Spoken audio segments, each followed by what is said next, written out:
Well, as usual, group, I'm starting out Sunday night by just saying thank you for the great performance on the discussion board this week. Uh, this class has really done much better than most, and I really can't thank you enough for how the discussion's been going, the content, the interaction, everything that's out there.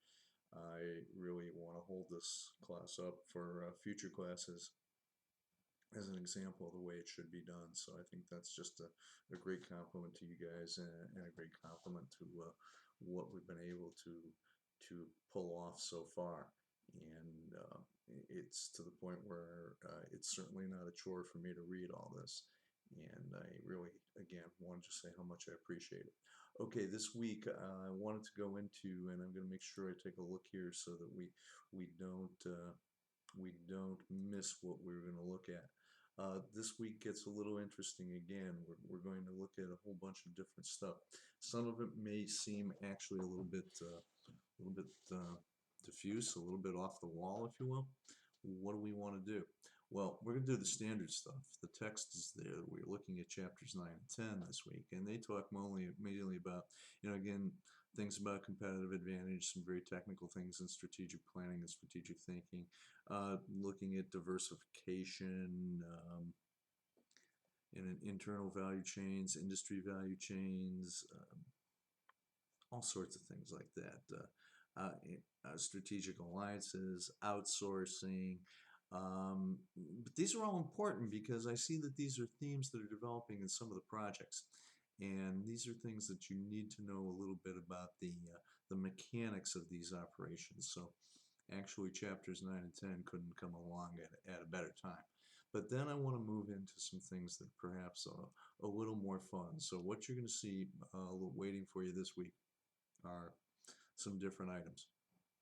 First, there's going to be a video I put together about a week ago, and some of you may be a little annoyed with me for waiting until now to put it in, but it's my view of a very simplified strategic planning process. And why am I putting it in now? And the way I say, somebody you may be a little annoyed, you just say, well, why didn't you tell us this before? We've been working on this project for 4 weeks now, and now you tell us this? But no, I think you'll have a greater appreciation for it seeing now. And all I'm trying to do is remind us of the framework of what we're trying to do when we craft strategy. So that's in there, and that's the first thing, and I just want you to keep it in mind as we go forward and try to finish up this project. The next thing we're going to look at is some very interesting stuff, again, from the series of TED Talks. And what you're going to see is a talk by a gentleman by the name of Tim Brown, who's a chairman of a very prominent international industrial design firm. And he wants to tell you some things about not design, but what he calls design thinking. And the reason I think this is important is I think it has tremendous implications for the way we look at problems. And basically, strategy is looking at problems, looking at big problems, and figuring out a framework for how we are going to address these issues. And I think it's very important to listen to what Brown has to say about these things. Then move into another area that I think is very important in business today, and that's creativity. And so what you're going to see is a series of 3 short videos by a gentleman by the name of Edward de Bono. And de Bono is one of the most prominent authors on the subject of creativity today. He's done some very interesting work, and I think you're going to find his positions a little interesting.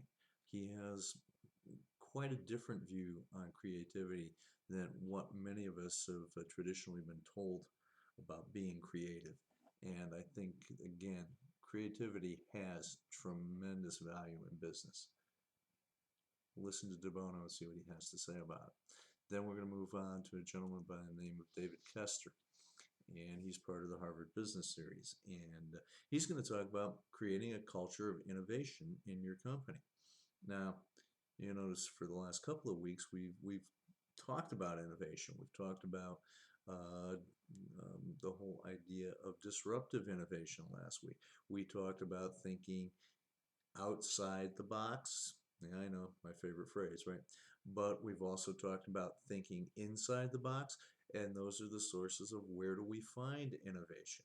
Well, when you think of those things that we looked at in the last couple of weeks, then listen to the things that DeBono is telling you, then listen to the things that David Kester is telling you, and put it all together with some of the technical concepts that the text is bringing us this week, I think you've got a pretty interesting picture. And then finally, I have another homegrown piece that I put together for actually the on-campus version of this course about 2.5 years ago. And those guys were working on quite a different project than the one that you're working on right now. But the material that I wanted to talk about and the concepts that I wanted to talk about at that time were very interesting for that class, but I think they're still valid for the stuff that you guys are doing right now, so I really want to include it. Um, it's very interesting. When I teach this class on campus, it's with a much younger student base. And this video in particular that I referenced, the old one that's down at the bottom of Unit 6, kind of flew in the face of the experience that I've usually had. And that is when I teach this class with that younger traditional college student group, uh, they've got no problem thinking big picture. What they have problem doing is saying, okay, now how am I going to make this work? How am I going to get this grand idea and make it into a workable strategy? Then when I teach the class online with what tends to be an older, more experienced group, sometimes I find I have to go the other way and say, hey guys, stop thinking about, well, this is what I know, this is how I know to make things work, and focusing on little problems. I have to take that online group and say, hey, but you're working on strategy. You've got to think big. You've got to think from the higher level. So keep that in mind as you look at it. This was a little bit the opposite. Here I am taking an on-campus group and telling them that they were thinking small and that I didn't want them thinking small. And then I tried to weave in some of the other concepts. So again, very interesting week I think I have. Maybe a little bit more diffuse than other weeks, a little bit more, I don't want to say disorganized, but it's all done by design. See how it comes together for you. Also, goes without saying, we're down to the last 3 weeks. So the last 3 weeks are starting to get to be project crunch time. So if you do have any questions, really it's important you get me those questions as soon as you can so I can get to them and answer them. And I will try to do so. I'm trying to stay on top of this wonderful discussion board that I talk about and give everybody feedback about how you're doing and your participation. Again, I just think it's fantastic, so just keep it up. And one other thing I mentioned and didn't do this week because I made a little bit of an executive decision to change my time frame. I mentioned that we were going to be doing something a little different. Next week, we're going to be doing something in terms of an assessment exercise. Don't worry about it. It's not graded, but it's very important, and I will be introducing that right at the beginning of next week. So I just felt that the way things were going in our class, it was more important to do that in week 7. It has to do with the efforts that the university is making. The undergraduate business school is part of the university's effort at getting accreditation on a national basis from a very prestigious organization for the business school as a whole. You guys are going to be part of that process with this assessment, so it's very important, and I wanted to give you a heads up that it'll be coming next week. All right, so thank you again for all your participation and everything you've done, and I really look forward to what we got going here and the way things are going to go for the rest of the week. Thanks very much.